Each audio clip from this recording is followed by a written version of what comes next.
오늘 본문은 십자가 외에 길이 없다라고 믿고 그 삶을 살아가시는 분이 하나님으로 또 예수님으로 또 제자들로 이렇게 세 가지로 드러나고 있습니다. 31절 말씀을 제가 한번 다시 읽어보겠습니다. 한글 개역 성경에는 잘 드러나 있지 않는 한 단어를 제가 강조해서 한번 31절을 읽어보겠습니다. 인자가 많은 고난을 받고 장로들과 대제사장들과 서기관들에게 버림받되어 죽임을 당하고 사흘 만에 살아나야 할 것을 비로소 그들에게 가르치시되, 제가 어느 단어에 강조를 했습니까? 야라는 단어에 강조했습니다. 사실 이 단어는 어디에 와 있냐면 앞에 있습니다. 반드시 인자가, 이렇게 읽어야 됩니다. 반드시 인자가 많은 고난을 받고 장로들과 대제사장들과 서기관들에게 버림받되어 죽임당하고 사흘 만에 다시 살아나야 할 것이다. 반드시. 이것은 정해진 것이죠. 누가 정했습니까? 하나님이 정했습니다. 하나님이 예수님을 이 땅에 보내시면서 정해놓은 것입니다. 하나님이 인류 역사를 정하시면서 정해놓은 겁니다. 천지를 창조할 때부터 계획해 두신 것입니다. 이 우주를 만들 때부터 하나님이 반드시 그렇게 나는 이 세상을 경륜할 것이다, 이끌어갈 것이다, 이것이 나의 마스터 플랜이다 라고 말씀하신 거죠. 하나님이 반드시 이렇게 되어야만 한다고 온 인류 역사를 예수님의 십자가를 향해서 돌진하게 만들고, 그 십자가가 완성된 이후에는 그 십자가의 복음이 온 세상을 향해서 퍼져나가도록 한 것이 뭐라고요? 하나님의 계획이라는 것이죠. 하나님에게는 십자가 외에는 길이 없어요. 하나님에게는 십자가 말고는 중요한 것이 없어요. 이 단어가, 하나님의 이 일편단심이 33절에서 한 번 더 드러납니다. 예수께서 돌이키사 제자들을 보시며 베드로를 꾸짖어 이르시되 사탄아 내 뒤로 물러가라. 내가 하나님의 일을 생각하지 않고 사람 일을 생각한다. 하나님의 일이죠. 뭐가요? 십자가가요. 십자가 없는 설교가 하나님의 설교입니까? 십자가 없는 복음이 하나님의 복음입니까? 십자가 없는 삶이 하나님이 원하시는 삶입니까? 하나님의 일에는 그 중심에 뭐가 있어요? 십자가가 있다는 거예요. 그것이 하나님이 사람들을 살리는 능력이고 사람들을 구원하는 방법이고 인류 역사를 새롭게 만드시려는 하나님의 유일한 대안이 십자가라는 거예요. 사도 바울은 고린도전서에서 이렇게 고백했습니다. 십자가밖에 없다는 이 십자가의 도가 멸망하는 자들에게는 미련한 것이요 구원을 받는 우리에게는 하나님의 능력이다. 아니, 정치로 해결해야죠. 아니, 경제로 해결해야죠. 아니, 이렇게 의학과 과학을 발전시켜서 이 땅을 유토피아로 만들어야죠. 그것이 세상의 지혜고 세상의 방법이고 세상의 능력인데, 그런 관점으로 보면은 십자가 복음을 전해서 그 십자가로 그 사람의 죄 문제 해결하고 인생을 뒤집어가지고 하나님 위에 살게 하시면 그 가정이 변한다? 그 인생이 변한다? 그 사람이 소속해 있는 공동체가 변한다? 그거는 뭐라는 것이 사람들이 볼 때는 미련한 것이라는 거예요. 미련한 것. 그러나 십자가의 도는 멸망하는 사람들에게만 미련한 것이고 구원을 받는 우리에게는 하나님의 능력이다. 세상 사람들은 화려한 것 찾습니다. 놀라운 것 찾습니다. 위대한 정치 지도자를 찾습니다. 놀라운 과학의 발전을 찾습니다. 그렇지 않아요. 이것은 뭐라고 표현했냐면 유대인들에게는 십자가가 거리끼는 것이고 이방인에게는 미련한 것이라도 다시 한번 이야기합니다. 부르심을 받은 자들에게는 유대인에게나 헬라인에게나 그리스도의 십자가는 하나님의 능력이고 하나님의 지혜다. 예수님 말씀 속에 하나님이 반드시 이루어져야만 할 그 일을 말씀하시면서 이것이 하나님의 일이다. 십자가가 중심에, 역사의 중심에, 복음의 중심에, 교회의 중심에 십자가가 있다. 그것을 말씀하시는 거죠. 타협하지 않는다 하나님은. 양보하지 않는다 하나님은. 이 세상을 다스리는 분이 하나님이신데, 이 우주를 만드신 분이 하나님이신데, 이 우주를 통치하시는 분이 하나님이신데, 이 하나님이 십자가를 향해서 가고 그 십자가에서 온 인류를 향해서 가는 것이 하나님의 구속의 역사인데 누가 이 구원의 길을 막아설 수 있겠느냐? 두 번째로, 십자가는 예수 그리스도의 유일한 길입니다. 32절 말씀을 보겠습니다. 가르치시되 드러내놓고 이 말씀을 하시니, 가르치시되 드러내놓고 이 말씀을 하시니, 이 드러내놓고라는 이 단어를 제가 찾아봤더니 이런 단어예요. 완전한 자유로운 스피치. 너무너무 거릴 것 없이 담대하게 다 드러내놓고 말했다는 거예요. 그럼 지금까지는 뭐 했다는 거예요? 드러낼 수 없었다는 거죠. 오해할까봐. 지금까지는 비유로 얘기했다는 것이죠. 알쏭달쏭하게 이야기했다는 것이죠. 오해할까봐, 밥 달라 그럴까봐, 나라 세워달라 그럴까봐, 내 문제, 세상에 있는 문제 해결해달라 그럴까봐, 그런 메시아로 알까봐 비밀스럽게 은밀하게 비유로 가르쳤지만 이제는 드러내놓고 얘기하셨다는 거예요.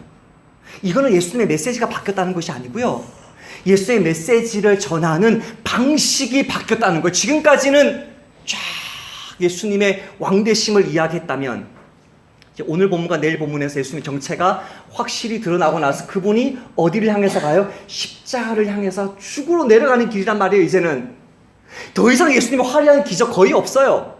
이제 죽으러 내려가는 길이란 말이에요. 여기 정점에서 무엇을 얘기해요? 이제야 드러내놓고 얘기했다는 거예요. 지금까지는 예수님이 드러내놓고 얘기하지 않았습니까? 예수님이 십자가 지시기 전에 가장 먼저 공생의 사역 시작을 어떻게 했습니까? 세례 요한으로부터 세례받는 곳으로 공생의 사역을 시작했습니다. 세례받는 곳으로 공생의 사역 시작하신 뒤에 그분이 어디로 나아가셨습니까? 광야로, 사탄이 있는 곳으로 영적인 전쟁하러 나갔습니다. 사람의 문제가 어디에 있습니까? 사단에게 있죠. 사람의 문제가 어디에 있습니까? 죽음에 대한 공포에 있죠. 사람의 진짜 문제가 어디 있어요? 죄 문제에 있거든요.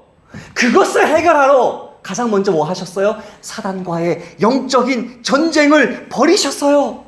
신랑을 빼앗길 날이 이를 것이다. 신랑을 빼앗길 그날에는 금식할 것이다. 이거를 2장에서 말씀하세요. 처음부터 예수님은 신랑 빼앗길 날을 기다리고 있었어요. 처음부터 예수님은 죽을 날을 기다리고 있었어요.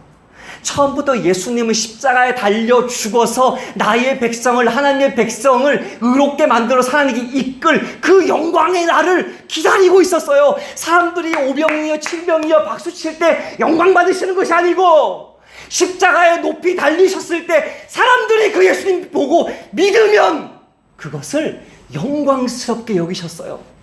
그 예수님이 처음부터 끝까지 십자가만을 바라보고 가시는데, 베드로는 지금까지 예수님이 너무나 멋있게 사역하셔서 우의정 좌의정 오른팔 왼팔처럼 예수님 옆에 있는 것만으로도 너무너무 명예스럽고 너무너무 기뻤는데, 이제는 예루살렘으로 들어가기만 하면 이 갈릴리에서 이 엄청난 센세이션이 예루살렘으로, 수도로, 이스라엘 전체로 퍼져서 모든 백성들이 환호성을 지르면서 어마어마한 다윗의 왕국이 세워질 줄 알았는데, 예수님이 지금 이렇게 말하니까 베드로가 지금 어떻게 해요? 예수님을 끌고 가요. 32절 다시 한번 읽어볼게요. 드러내놓고 이 말씀을 하시니 베드로가 예수를 붙들고 항변해요. 붙들렀다는 말은 내 쪽으로 끌어당겼다는 거예요. 아니면 코너로 밀어붙였든지 내 쪽으로 끌어당겨가지고 항변하매라는 말은 이 밑에 있는 단어, 예수님이 꾸짖어 이르시되 사탄아 할 때 그 꾸짖어와 같은 단어예요. 예수님을 나 쪽으로 잡아 당겨서 꾸짖었어요, 예수님을. 지난 시간에 여러분 기억나십니까? 예수님이 우리를 어떻게 하시죠? 한적한 곳으로 이끌어 가시는 분이시죠. 그곳에서 나와 교제하시고 나에게 말씀하시는 분이죠. 근데 예수님이 이끌어 가시는 그 삶에서 손 뿌리치고 예수님을 자기에게로 이끌어서 예수님을 꾸짖으면서 어떻게 인생을 그렇게 사냐고, 어떻게 예수님의 사역을 그렇게 할 수 있냐라고 꾸짖는 이 베드로를 보면서 예수님은 처음부터 일편단심 십자가였기 때문에 베드로가 주객이 전도되어서 하나님의 자리에 올라앉아서 하나님 밑에서 하나님 말씀을 듣는 게 아니고 하나님 자리에 올라앉아서 하나님에게 가르치고 책망하고 훈계하고 꾸짖고, 그것을 우리는 원망으로 불평으로 짜증으로 그렇게 막 하겠지만 꾸짖는 그 태도로 바뀐 것을 예수님은 뭐라고 얘기해요? 사탄아 라고 말해요. 질문이 있습니다. 제가 자주 한 얘기인데요. 죄와 죄인을 분리시켜야 된다고 얘기했죠. 기억나십니까? 죄와 죄인을 분리시키라고 얘기했는데 유일한 예외가 이 구절입니다. 베드로의 죄에 대해서 사탄이라고 한 게 아니고요. 베드로를 향해서 사탄이라고 하신 것입니다. 얼마나 지금 세상에 이 누룩이 베드로에게 가득 차 있는 줄 아시겠죠?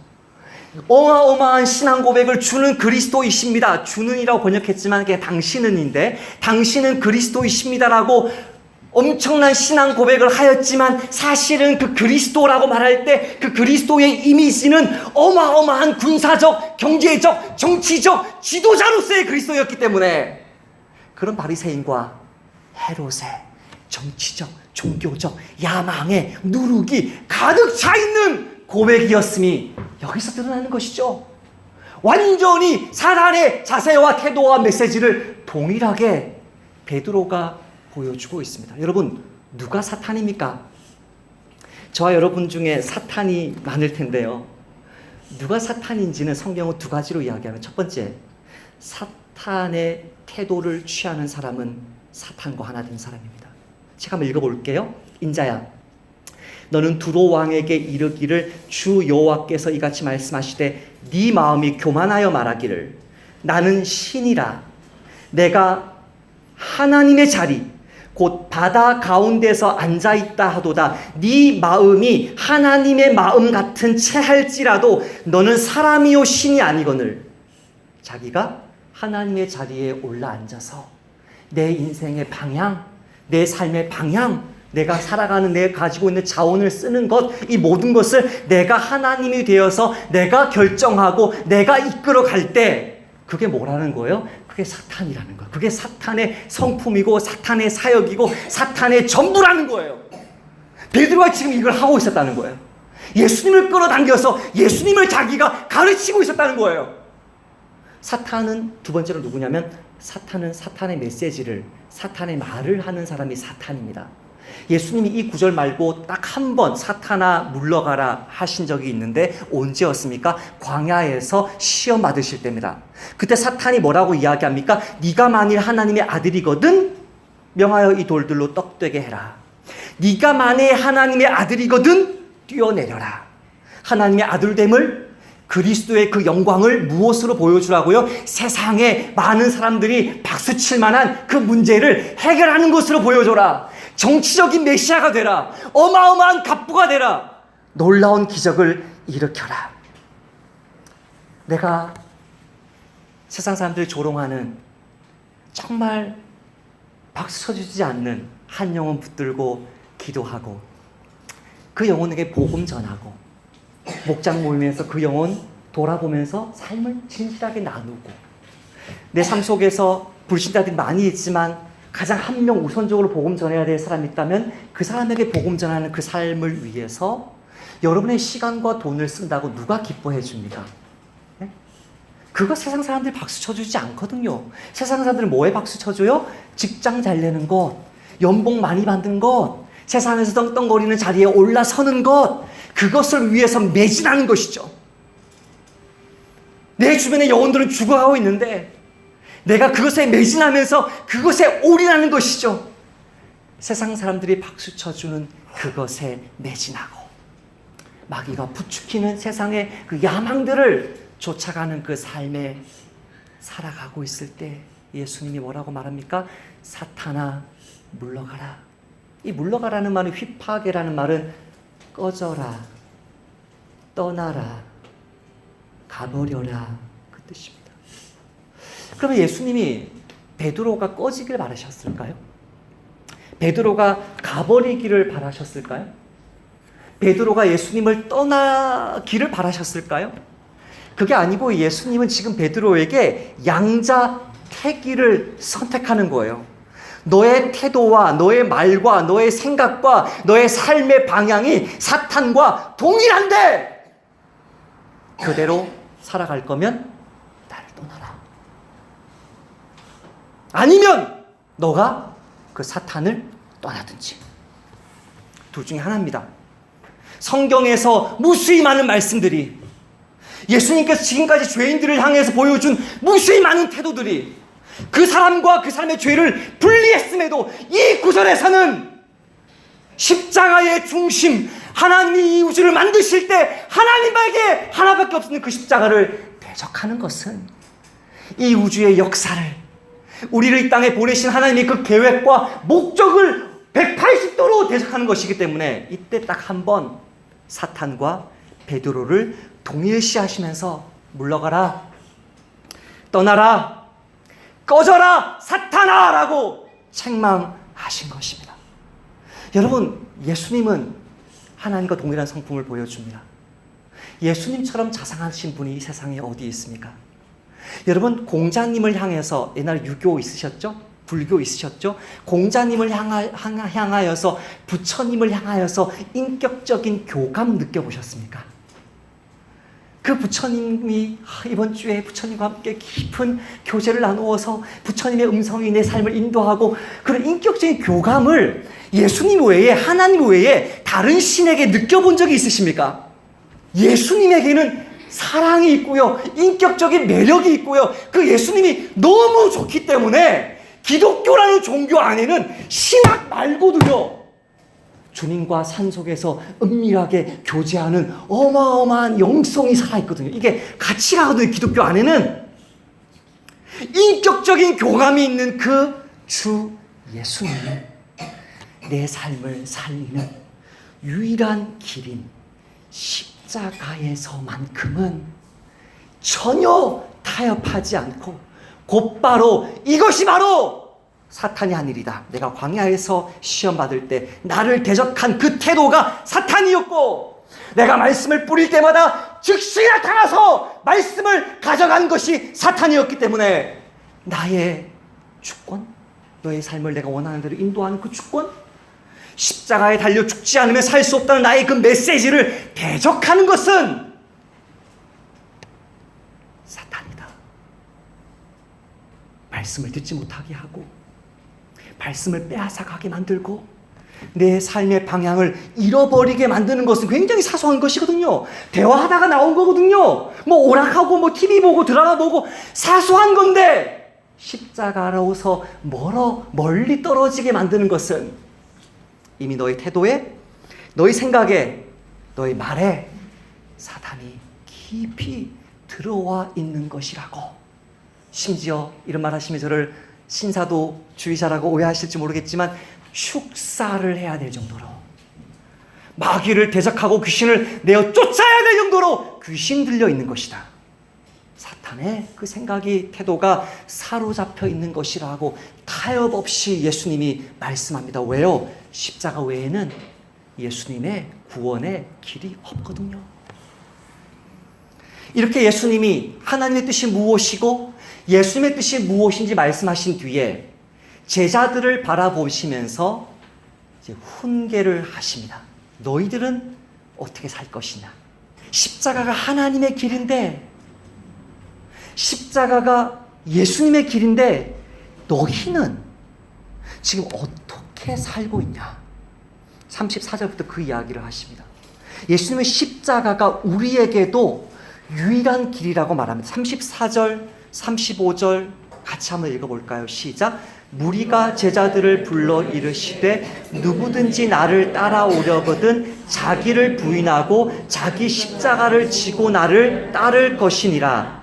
누구든지 자기 목숨을 구원하고자 하면 잃을 것이요 누구든지 나와 복음을 위하여 자기 목숨을 잃으면 구원하리라. 지금까지 예수님은 단호한 노였고 단호한 책망이었다면 이제는 제자들에게 권면을 하십니다.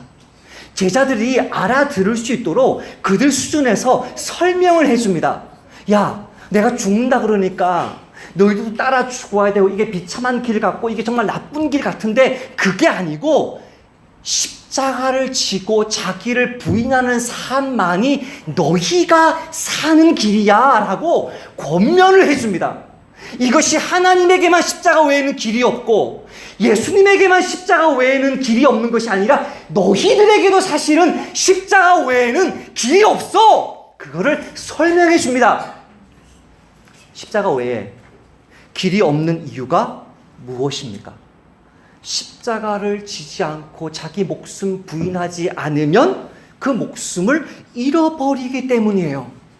예수님의 십자가 사랑하지 않고 십자가를 내 삶의 중심으로 삼지 않고 내 혈기를 따라서 내가 살고 싶은 대로 말하고 행하고 그렇게 살면 우리가 죽는다는 거예요.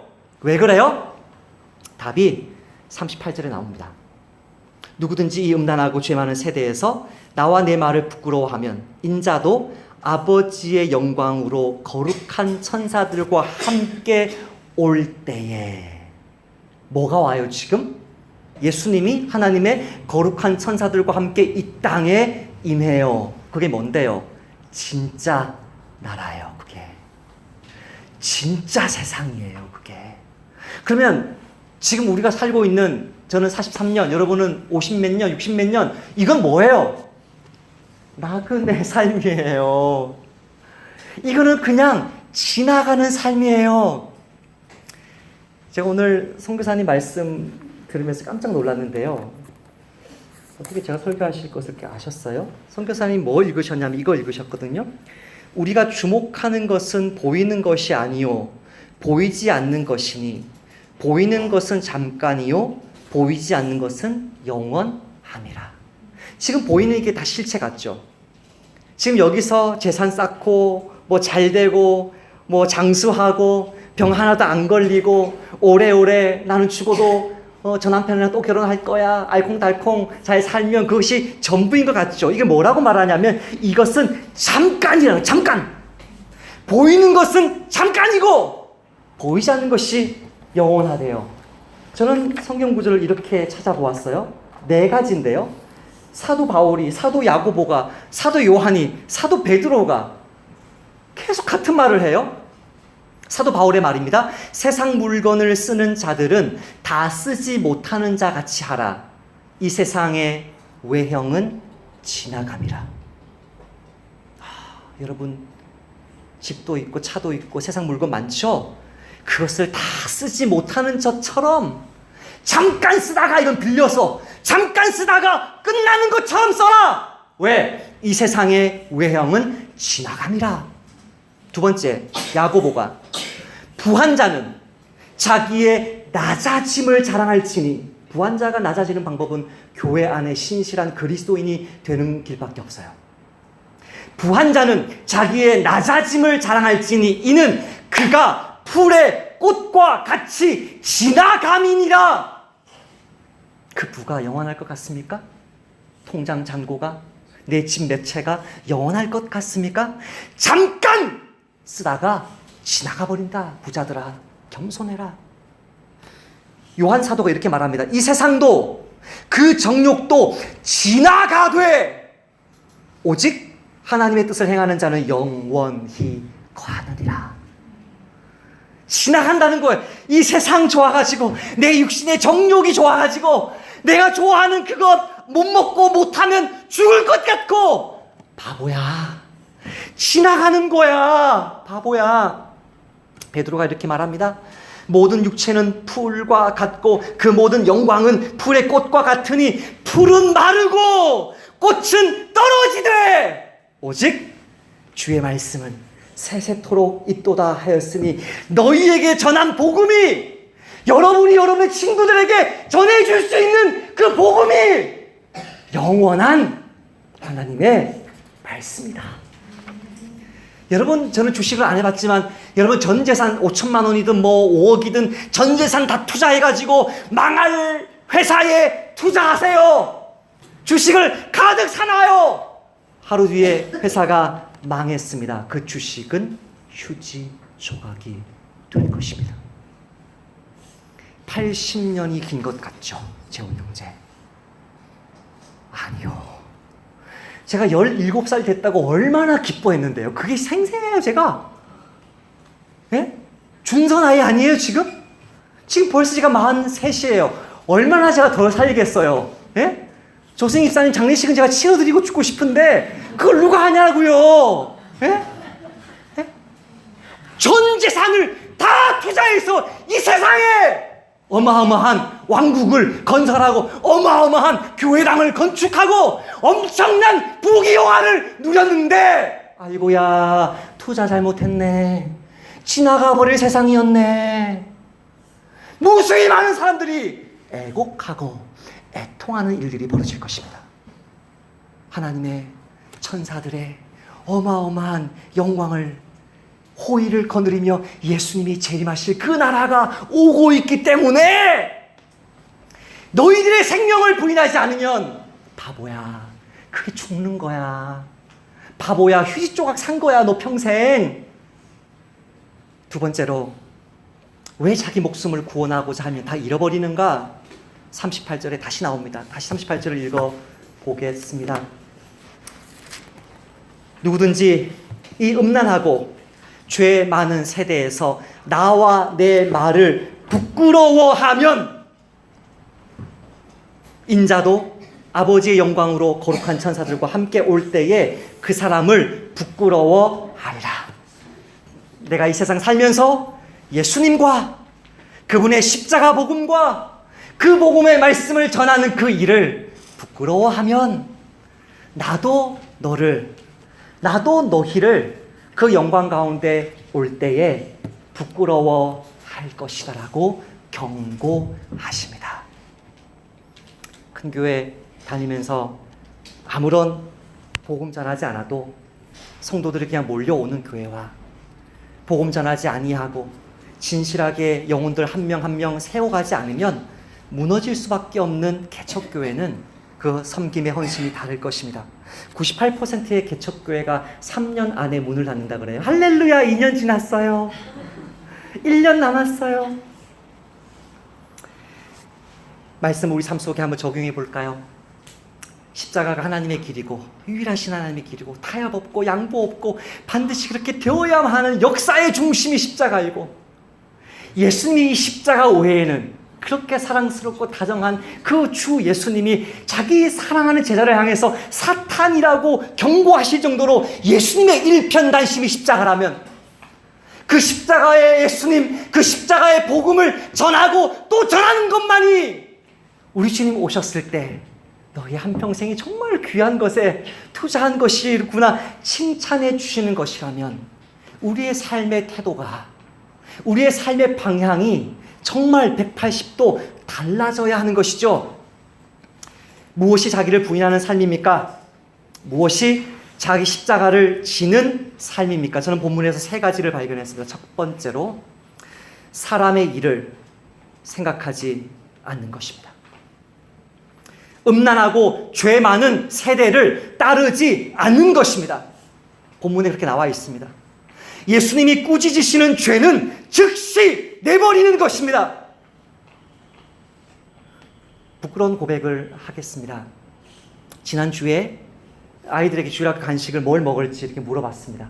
아이들의 주일학교 간식에 그 원하는 것이 다 틀린 거예요. 우리 아이들이 좀 많거든요. 숫자가 4명. 숫자가 다 많아서, 너무 많아서 다양해서 제가 이 뭐가 좋을까? 그래서 과일을 사기로 하고 가봤더니 몇 개, 3개, 뭐 5개 이렇게 묶어놓은 과일만 있고 뭐 제대로 먹일 만한 과일이 없는 거예요. 근데 한 박스를 사자니 이게 돈이 2만 원인데 이 목사 쫓겨나기 딱 좋잖아요. 4년 지나면 저의 그 신임 투표해야 되거든요. 쫓겨날까 봐 제가 이걸 사면서 한 지혜를 주세요. 이걸 들고 다니면서 목장 모임들 식구들 나눠주면 몇 개 남을까? 매달 남는 거 우리 아이들 나눠 먹을게라고 제가 결심하고 긁었어요, 카드를. 그리고 열심히 이제 제가 여기 양재동을 돌아다니면서 이렇게 나눠주고, 나눠주면서 제가 그 받은 귤에 썩은 게 있었는지 모르겠는데 세상에 썩은 귤이 있는 거예요. 썩은 귤을 어떻게 넣을 수가 있어요, 그 박스 안에. 그래서 제가 그 랩으로 싸놓은 거 있잖아요. 이거 견본으로 보여주는 거. 요거 사려고 그랬단 말이에요, 제가. 절대 그건 썩은 귤 없거든요. 명심하세요. 과일 살 때 항상 박스로 살 때는 열어놓은 거를 산다. 먼지 좀 쌓여도 반드시 그걸 사야 돼요. 이걸 사야 되는데 이거를 랩 다 씌우기 싫다고 저거 가져가세요. 저 붙여놓은 거 그러는 거예요. 그걸 그런데 이제 과정을 통해서 제가 썩은 거를 최소한 3개를 발견했기 때문에 화가 많이 난 거예요, 제가. 우리 아이들 먹일 때는 제가 먹였지만 이것을 반드시 내가 클레임을 걸리라. 반드시 내가 클레임을 걸리라. 하고 나서 이제 제가 저 밑에 있는 질모마트, 아니 모로마트, 2글자인데요. 그 마트를 이렇게 지나가지 않았어요. 제가 잊어버렸을 거예요. 월요일은 보통 제가 사당동이나 양지에 총신대를 가는데 이번 주 월요일은 이상하게 여기로 왔어요. 그다가 저기를 또 지나왔네요. 차를 멈췄습니다. 들어갔습니다. 종업원에게 설명을 했습니다. 3개가 최소한 썩었습니다. 내놓으세요. 물론 내놓으세요 이렇게 말을 안 했지만 저희 메시지는 분명히 했습니다. 내놓으세요. 3개가 썩어 있더라고요. 그랬더니 이분이 지금 사장님이 없어서 뭐 어떻게 사장님 전화번호 달라고 좀 전화드리겠다고. 그랬더니 사장님이 내려오시는 거예요. 그래가지고 그분이 그러시는 거예요. 몇 개 썩었냐고. 최소한 제가 3개니까 나눠준 곳에 썩을 게 있었을 거 아니에요? 과장했어요. 2개 덧붙여서 한 5개는 썩은 것 같아요. 5개를 제가 받아왔습니다. 받는 순간부터 주님이 저를 책망하시는데요. 내가 너한테 지금 돈 안 줬냐? 너 쓸 거 내가 안 줬냐? 너 지금 뭐 하고 있냐 지금?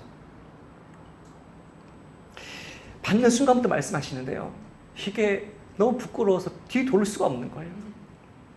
계속 걸어와서 냉장고에 넣어놓고 먹지도 못하고 하루 종일 놔두고 월요일날 퇴근하고 화요일날 이제 들어오면 이제 들어가기 전에 여기 앉아서 기도하는데 사랑합니다 나의 예수님, 사랑합니다 나의 예수님 하는데 네가 날 사랑한다고? 저기 냉장고 안 보여.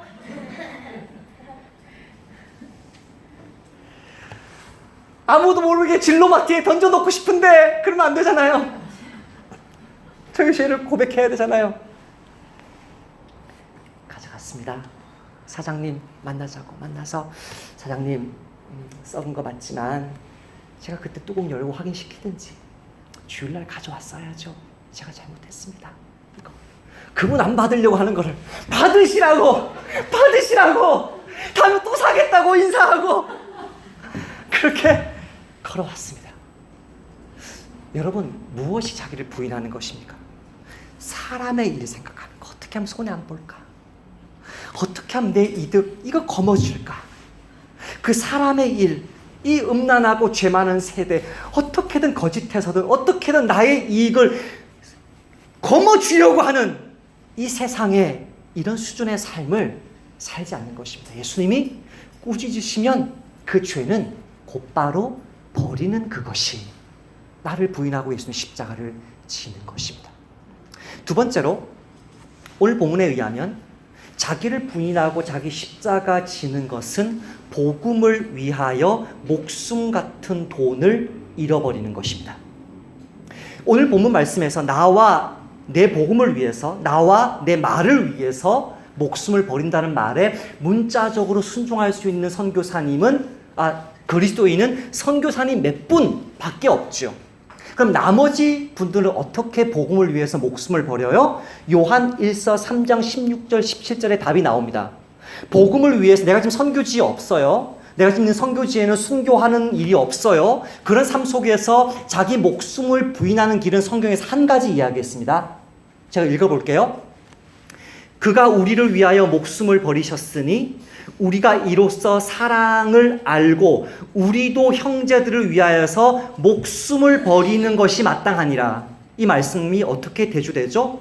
대꾸법에 어떻게? 누가 이 세상에 재물을 가지고 형제의 궁핍함을 보고도 도와줄 마음을 닫으면 어떻게 하나님의 사랑이 그 속에 거하겠느냐. 목숨을 버려라. 이 세상에 있는 목숨 80년짜리 이거 버려라. 뭐로 대조해요? 뭐로 대비해요? 똑같이 짝을 이루어요. 이 세상에 있는 재물을 가지고 형제의 궁핍함을 보고도 도와주지 않으면 너 십자가 지지 않는 것이다. 너 목숨 부인하지 않는 것이다. 저희 교회 지난주에 투표를 했습니다. 저는 세 분 다 되면 십자가 모양으로 저거를 만들려고 했는데 저게 지금 십자가 모양이 약간 안 되고 스위스 국기처럼 되어버렸습니다. 만약에 두 분을 더 허용했다고 칩시다. 그럼 우리는 40만 원이 더 저기 말이야 하오나 저기 십자가 모양으로 밑에 두 칸이 더 내려올 줄 알았다고 목사님은. 여기 있는 거 떼서 주면 돼. 좋은 생각이구나. 선교사님들만 말이야 하오나. 네. 만약에 우리가 그 두 가정을 더 허입해서 우리 교회가 매달 40만 원이 더 나가게 되었더라면 우리 교회가 재정적인 압박을 느꼈을 것이라고 생각하는 것이 오해입니다. 여러분, 내 목숨 부인하는 것 무엇인 줄 아십니까? 돈을 부인하는 것입니다. 하나님의 복음을 위해서 나와 내 말이라고 했기 때문에, 나와 복음이라고 했기 때문에, 나 곧 복음, 나 곧 말씀. 하나님의 권위와 하나님의 말씀의 권위가 같거든요. 이게 신적인 권위를 가지고 있는 복음이거든요. 이 신적인 복음을 전하는 그분을 위해서 내 재산을, 교회 재산을, 개인의 재산을 낭비하는 것, 이것을 내가 통장에 넣어둬도 되고 선교사님 필요하면 줘도 되는데 주라고 하시면, 주라고 말 안 하는데 주면 안 돼요. 사람 망쳐요. 주라고 하시면 주는 것. 그런 교회, 그런 가정, 그런 싱글들로 살아가는 것, 그것이 내 목숨 부인하고 십자가를 지는 것입니다. 마지막으로 예수님은 나와 복음이라는 말을 38절에서는 나와 내 말씀이라고 말씀하시면서 모든 양육에 관한, 영혼을 살리는 것에 관한 모든 말씀에 대해서도 부끄러워하지 말라고 말씀하십니다. 내가 복음 전하는 것, 내가 영혼 섬기는 것, 목장 모임 성실하게 하는 것. 그 목장 모임 성실하게 하지 않으면 직장에서 조금 혼나겠죠. 그 목장 모임을 위해서 내 시간 투자하지 않으면 나의 가족들이 왜 아빠 나와 함께 있어주지 않아라고 투정 부리겠죠. 그것을 부끄러워하지 않는 것.